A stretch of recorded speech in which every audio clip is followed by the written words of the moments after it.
တမတို့ငငယ်တော့ကလေ music video တွေကအားပေးခဲ့ရတယ်ကို ကလေးမငယ်လေဟိုဘယ်ရွယ်ရောက်ပါလဲ တော်နူတာပါတော်နူတာပါ ဟုတ်ဘာရောက်အဲ့လိုပြောမနေတတ်တော့လေဟုတ်တယ်နော် တမ18နှစ် 18နှစ်နော်အော်မသိ အဖို့ရွယ်ရအောင်အဲ့လိုနူပါအောင်လားဆိုတော့ ပြောချင်တာသူအသက်ရမ်းกว่าတယ်ကွယ်ဒီလိုရွယ်ရောက်တဲ့အချိန်ကျရင်သူကအရန်ကြီးနေပြီပေါ့ကွယ်ပြောချင်တာတော့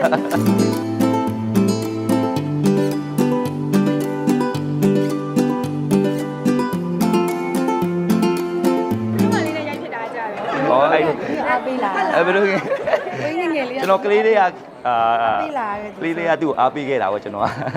တရုပ်ဆောင်လည်းကောင်းတယ်လေနောက်ပြီးတော့တကယ်လည်းအလုပ်ကိုလည်းကြိုးစားတယ်နောက်ကျွန်တော်တို့စကားပြောတဲ့အချိန်မှာလည်းကိုနေသူတို့ဆိုတကယ်ဒီဟိုဇက်ကားလေးတွေကိုတကယ်ဟိုစိတ်ပါဝင်စားဖြစ်တဲ့အတွက်ဒါသူတို့လည်းကျွန်တော်ဗာပဲကိုယ့်ရဲ့ပထမဆုံးထုတ်လုပ်တဲ့ကားမှာသူတို့ဝင်းရံပေးတဲ့အတွက်သူတို့ကျေးဇူးတင်ပါတယ်ဟုတ် ကျေးဇူးတင်ပါတယ်ဘာလို့လဲဆိုတော့အကိုတို့ရဲ့ပေါ့နော်ပွဲဥထွက်ကားမှာအဲ့လိုမျိုးပါဝင်ခွင့်ရတဲ့အတွက်လည်းရန်ဟောဝမ်းသာပါတယ်ဟုတ် ခေလည်းပြောပါငငယ်လေးတွေကအားပေးခဲ့အကူကြီးပဲလား တမတို့ငငယ်တော့ကလေ music video တွေကအားပေးခဲ့ရတယ်ကို ကလေးမငယ်လေဟိုဘယ်ရွယ်ရောက်ပါလဲ ခေအဲ့ဒါတိကျလေးပြောလိုက်ပါဦးဒီသမီးဘယ်ရွယ်လောက်ကလေးဟာလေသမီးက သူငယ်တန်းတော့ ငိုအောင်ပဲ ငယ်တန်း ပြောနုတယ်ကိုစီကနုတယ်အရန်နုတယ် ကျွန်တော် ဒီချင်းနေတော့တိုက်ခွဲခဲ့ဘူးလား ကလေးပါဆိုနေမအောင်ကလေးပဲရှိမြက်ကလေးပဲရှိတယ် ကိုရတော့တိုက်ရွယ်ကွဲပြနေတယ် ပြီးဟုတ်တယ်အဲ့ဒါကြောင့်မို့အခုတက်တီကိုလူကြီးဖြစ်သွားတာပဲဇလန် ကိုရတဲ့တော့အိုက်တင်ခေကတော်တော်ငယ်သေးတယ်နော်အဲ့တော့ ငယ်ပါတယ်အခုလည်းကျွန်တော်တို့နဲ့ကွာပါတယ်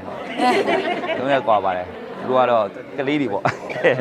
တော့တော်ပါတယ်အခုဘာပဲပြောသူဆိုရင်လည်းတကယ်ဟိုဒါဟိုအခုဆိုအရန်အောင်မြင်တဲ့မင်းသမီးတက်လက်ပဲဒီအဲ့ဒါဘာပြောကိုနေတူရောသူရောကျွန်တော်တို့ကားလေးမှာလို့ဝင်းရံပြီးတဲ့အတွက်ဒါနှစ်ယောက်လုံးအကယ်ဒမီနှစ်ယောက်လုံးဝင်းရံပြီးတဲ့အတွက်ကျွန်တော်တကယ်လည်းအားရတယ်နောက်သူတို့လည်းတကယ်ကျေးဇူးတင်တယ်ဟုတ် ကျေးဇူးတင်ပါတယ် တကယ် producer ရရေုံကြည့်နေတဲ့ခေကိုဖမ်းလာ အဲ့ဒါလေအဲ့ဒါလေ အဲ့ဆိုတော့ပို့ပြီးတော့ဟိုဘယ်လိုပြောမလဲpressure ဖြစ်ပြီးတော့ပို့ပြီးအကောင်းဆုံးစူးစမ်းပါပေါ့နော်ဒီ day ပေါ့ဟုတ်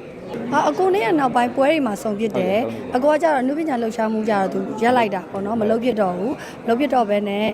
ဒီပွဲတွေမှာဆုံဖြစ်တယ်ပွဲတက်တွေမှာအကိုနဲ့ကအဲ့လိုမျိုးဆုံဖြစ်တာဆိုတော့အကိုကအနေအေးပါတယ်လော်ဖော်ရွေရှိရယ်ဘယ်လိုပြောမလဲအနုပညာလောကရဲ့ကြာနေပေမဲ့လူငယ်တွေအကုန်လုံးဟိုလိုမျိုးပေါ့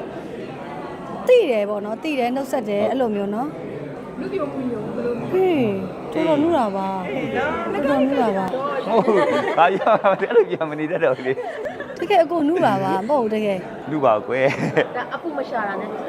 အပူမရအေးပဲနေတယ်ရေခဲတော့မထိုင်ပြီးတော့လေအဲ့လိုနေတယ် တကယ်နူတယ်အကိုကမဟုတ်ဘယ်လိုထင်လဲဆိုတော့အတွေးတစ်ခုပေါ့နော်အော်လို့ကိုရီလည်းအကိုရွယ်ရအောင်အဲ့လိုနူပါအောင်လားဆိုရင်အတွေးလေး ပြောချင်တာသူအသက်ရမ်းกว่าတယ်ကွယ်ဒီလိုရွယ်ရောက်တဲ့အချိန်ကျရင်သူ